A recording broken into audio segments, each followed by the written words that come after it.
सावधानी से सुनना। एक प्रश्न हमारे भीतर खड़ा होता है, जब हम सूर्य नारायण भगवान को अर्घ देते हैं, जल चढ़ाते हैं, तो वो जल पृथ्वी पर जब गिरता है तो उसके छींटे हमारे शरीर पर लगते हैं। क्या वो ठीक है? क्या वो श्रेष्ठ है? तो शिव महापुराण की कथा कहती है, जब हम सूर्य को अर्घ देते हैं, सूर्य को जल चढ़ाते हैं, वो पानी जब पृथ्वी पर गिरता है, उसके छींटे हमारे शरीर पर लगते हैं, तो वो श्रेष्ठता का भाव निर्मित करते हैं। वो गलत नहीं हो सकता। कारण अब वो भी समझ लीजिए।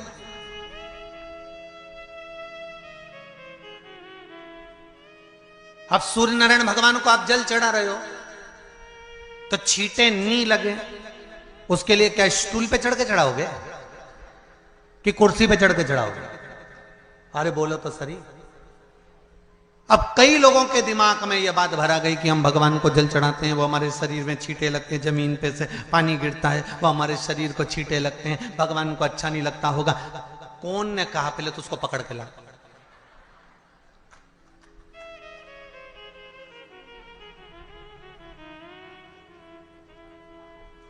क्योंकि मेरे राम जी महाराज, मेरे भगवान कृष्ण, बड़े बड़े संत, साधु, सन्यासी, तपस्वी, साधक, उपासक जितने भी हुए, जिन्होंने सूर्य की आराधना करी, इन्होंने टेबल पे चढ़कर या कुर्सी पे चढ़कर जल नहीं चढ़ाया। इन्होंने पृथ्वी पर खड़े होकर ही, क्योंकि पृथ्वी तत्व के देव हैं शिव। जब हम मृत्यु लोक पर खड़े होकर, पृथ्वी पर खड़े होकर भगवान शंकर का भाग पृथ्वी तत्व को धारण कर कर जल को हाथ में लेकर जब समर्पित करते हैं, और जो जल नीचे गिरता है वो शरीर पर अगर लगता है तो हमको उसका आशीर्वाद ही प्राप्त होता है, दोष नहीं लगता। पर लोगों ने इसको विपरीत कर दिया। कि कौन ने विपरीत करा? कई लोगों ने इसको विपरीत कर दिया। कौन ने विपरीत करा? तो जो दूसरे धर्म के लोग होते हैं, जिनको हिंदू धर्म से नफरत होती है और जो हिंदू धर्म की पूजन, सेवा, अर्चना को समाप्त करना चाहते हैं, वो धीरे धीरे धीरे धीरे कहने लगे कि सूर्य को जल चढ़ाओगे तो शरीर में लगेगा, शरीर में लगेगा तो दोष लगेगा। इसको कह कहकर घर घर में सूर्य को जल चढ़ाना लोगों ने बंद कर दिया कि आप जल चढ़ाएंगे तो दोष लगेगा, शरीर पे छींटा लगेगा, शरीर को ऐसा लगेगा। ये दोष नहीं है। कितनी सुंदर बात है महाराज। सूर्य नारायण भगवान को जब जल चढ़ाया जाता है, हाथ सिर से 8 इंच की दूरी पर होना चाहिए। जम के बोलिए, सिर से कितना ऊंचा होना चाहिए? 8 इंच ऊपर अपना हाथ होना चाहिए मस्तक से सूर्य को जल चढ़ाते समय।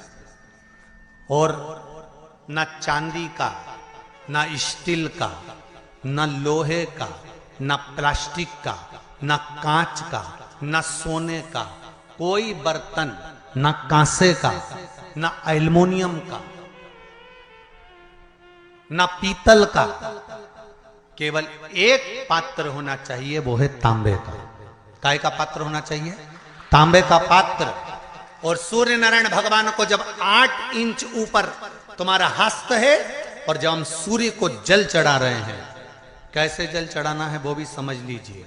अगर कोई कैंसर का मरीज है, जिसके चेस्ट में कैंसर आ गया हो, लेफ्ट में, राइट में कहीं पर कैंसर आ गया हो, या कोई गठान आ गई हो, तो महाराज आप जल चढ़ाते समय उस जल की धार को सूर्य भगवान को जब चढ़ा रहे हो, तो धार आपकी गठान की ओर जाना चाहिए, जिससे सूर्य की किरण उस जल में से आपके उस स्थान पर पड़े, उस जगह पर पड़े जहां पर गठान है। महाराज आप लगातार जल तो चढ़ाना चालू करो, अच्छे अच्छे डॉक्टर फेल हो जाएंगे और कह देंगे गठान ठीक हो गई। आपका लीवर और किडनी गड़बड़ कर रहा है, आप प्रतिदिन, आपका स्वास्थ्य गड़बड़ रहता है, आप प्रतिदिन ये ज्योतिष शास्त्र के अंतर्गत, रत्न शास्त्र के अंतर्गत, ये रत्न शास्त्र, ज्योतिष शास्त्र, रंग शास्त्र जो हमारे यहाँ है, रंगों के हिसाब से ये जितने रत्न होते हैं, माणिक हुआ, मोती हुआ, नीलम हुआ, मूंगा हुआ, पुखराज हुआ, ये क्यों कहते हैं ये पीला है, ये सफेद है, ये नीला है, ये लाल है, इसको शरीर में क्यों पहनाते हैं? उसका कारण होता है कि जब शरीर में पहनते हैं सूर्य की किरण उसमें पड़ती है, हमारे शरीर पर वो कलर का इफेक्ट पड़ता है, उस कलर को शरीर पर लगता है, और शरीर पर लगता है तो हमारा शरीर धीरे धीरे हमारी